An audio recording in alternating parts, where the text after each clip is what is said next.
Bang, kenapa Pi Bandai harganya mahal-mahal padahal di Dalong harganya cuma 1.900 yenan? Oke, gue coba bantu jawab dengan ilmu sotoy gue ya. Disclaimer, ini baru ilmu analisa gue karena gue belajar bisnis. Cuman kalau fakta di lapangannya gue kurang tahu. Coba gue bantu jelasin ya. Kalau ada yang penasaran pengen lihat Pi Bandai itu bisa ke dalong.net terus ke Club G. Nanti ini semua banyak banget pilihan-pilihan Pi Bandai yang dikeluarin sama Bandai. Jujur ini keren-keren banget, cuman sayang banget ini semua kenapa harus masuk Pi Bandai. Pi Bandai itu mahalnya kayaknya udah merata ya. Mungkin di Jepang doang yang nggak komplain. Tapi kalau di luar negeri ngomong Pi Bandai udah pasti pikiran utamanya mereka itu bukannya bagus, tapi ada pikirannya mahal dulu baru bagus. Oke, gue kasih contoh ke Gundam Arios GNHW ini ya. Ini kan bentukannya reguler nih. Jadi Bandai waktu ngeproduksi memang tujuannya untuk reguler dan untuk dijual gitu kan. Nah terus nanti mungkin Bandainya membuat forecasting harus cetak berapa ribu piece atau berapa puluh ribu piece. Nih jadi di pabriknya dicetak-cetakin nih, nyetakin super banyak banget. Yang nanti akan diimport sama negaranya masing-masing itu mungkin importirnya khusus lah ya. Kebetulan kalau di Indonesia ini yang kita tahu diimport oleh Multi Sarana Prima Nusantara. Dulu yang gue inget itu MAP, Mitra Adi Perkasa.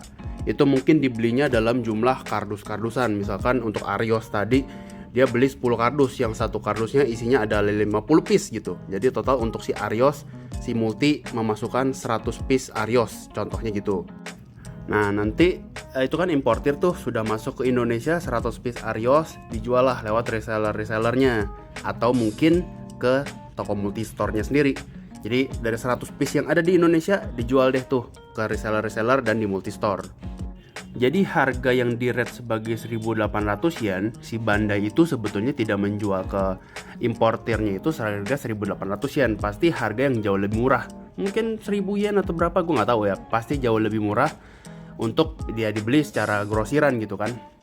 Cuman yang jadi kelemahan dari sisi bisnisnya kan buat nyetaknya tadi si pabrik Bandainya harus nebak-nebak sendiri nih, apakah cetak 100.000 piece, 150.000 piece, itu nggak tahu, dan nanti disebar-sebarkan ke seluruh penjuru dunia dengan asumsi harapannya bisa habis atau mungkin kalau nggak habis akan menjadi rugi. Dan yang kedua juga harganya kan juga nggak bisa pure 1.800 yen, tadi dia harus jual lebih murah. Nah di sini Pi Bandai mencoba menengahkan itu semua. Jadi tujuannya sebetulnya awalnya ceritanya baik gitu. Jadi Pi Bandai itu adalah all shop langsung dari Bandai yang memang bikinan itu limited time, limited run dan pre-order only. Cuman bisa lewat pre-order. Caranya lu tinggal bikin akun, pilih barang yang pengen, terus pre-order, nanti shipping deh. Nyampe deh ke tempat rumah lu. Jadi harapannya si Bandai bisa memproduksi sesuai kemauan orang yang pesan. Udah gitu harganya juga dapat full price, nggak harus potong buat bagi-bagi ke importir ataupun reseller. Tinggal dia langsung dapat harga, misalnya rate-nya 1000, dia kasih harga 1.900 yen, ya dia benar-benar plek 1.900 yen yang dia dapat. Nggak kepotong harus bagi-bagi ke reseller dan sejenisnya. Nah cuman ya justru jadi itu kelemahannya yang bikin kita sangat menerima sangat mahal di Indonesia terutama ya. Yang pertama, kalau lu beli sendiri di Pi Bandai Store di online-nya, itu kan harganya full. Udah full, udah gitu harus bayar ongkos kirim dari Jepang. Dan tambah lagi pajak-pajak untuk masuk ke Indonesia. Jadi harga 1.900 yen ini mungkin bisa jadi ya berkali-kali lipat lah ya. Tapi gue gak tahu sih di berapa. Atau yang kedua, lu pengen terima langsung jadi, beli di online store di Indonesia.